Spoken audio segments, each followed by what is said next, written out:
unbelievably, this was the very first night of the very first road trip I did in America. I hadn't even, I was going away for a month and I hadn't even expected to do any, I almost didn't take my camera with me. I thought, well, I'll take it just in case. And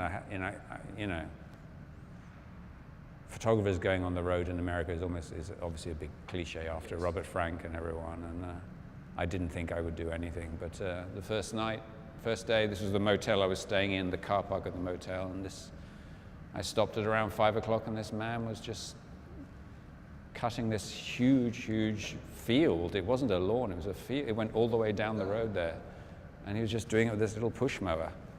That's the great thing about photography is the type of photography I do, at least, you have this interaction between your idea and your intentions as a photographer, and the world comes back at you and transforms that idea. Yeah. So I might have had the idea to look just for this picture, but the world came back and said, hey, you know what, his truck is just as interesting, and the moment before where he wipes his face is just as interesting, and the one where he's in the distance is interesting.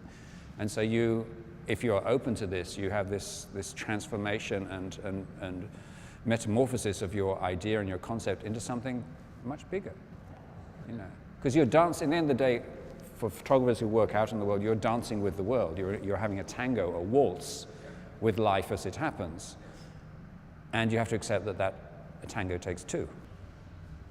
Yeah, I mean, people ask me about influences on the work, and there's not something you read or you discover or you work in the library and you think, aha, that's how I will do the work.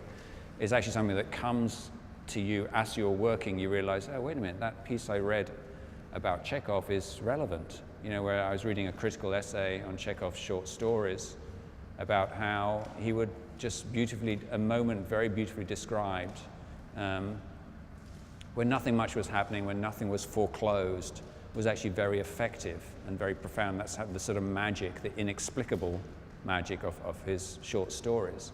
And I realized that connected with what I was trying to do here, that these were these small vignettes of life, these small flowing moments of life where nothing is happening. As we said, this woman is literally crossing a road in America. She starts off in the background there, she comes to the middle, she waits for the traffic comes, the traffic goes, she's gone. Yeah, the work was originally released as a book, 12 volumes of a book, actually, a box of books in 12 volumes, and each book had these small little stories in, like this one we're seeing here of this man just standing at a bus stop smoking a cigarette. There was a pile of clothes beside him, and then he smokes the cigarette, and then he's just breathing, waiting for the bus. The bus never comes. And that story was contained in one of the books, very thin books, hardbound cover, very thin, and then the other story of the man cutting the grass is in its own book. Another story of the person crossing the road in its book. So it was these small little divided up anonymous slices of life.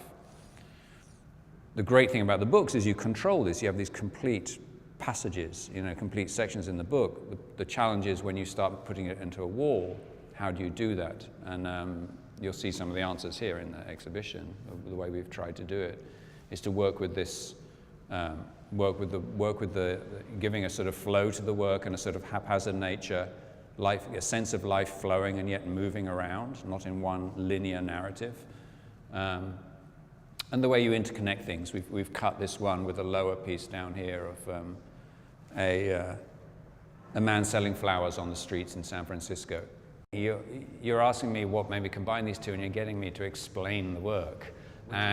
Which is difficult, one doesn't want to, especially as me, as the author, artist of this work, you don't want to get into an official explanation of what the work is about. I could waffle on and give you some reasons, but I actually think that other people's reasons are just as justified, and you don't want it to become the one explanation as to what this work means. That you start pinning work down when you explain it. It's like watching a beautiful butterfly flying and you think, I want to capture that and I want to put it in a case and put a pin through it and show everyone. You've destroyed it. You don't want to do that. You want to let the thing fly and show everyone, look how beautiful it is. Give your own explanation as to why that happens.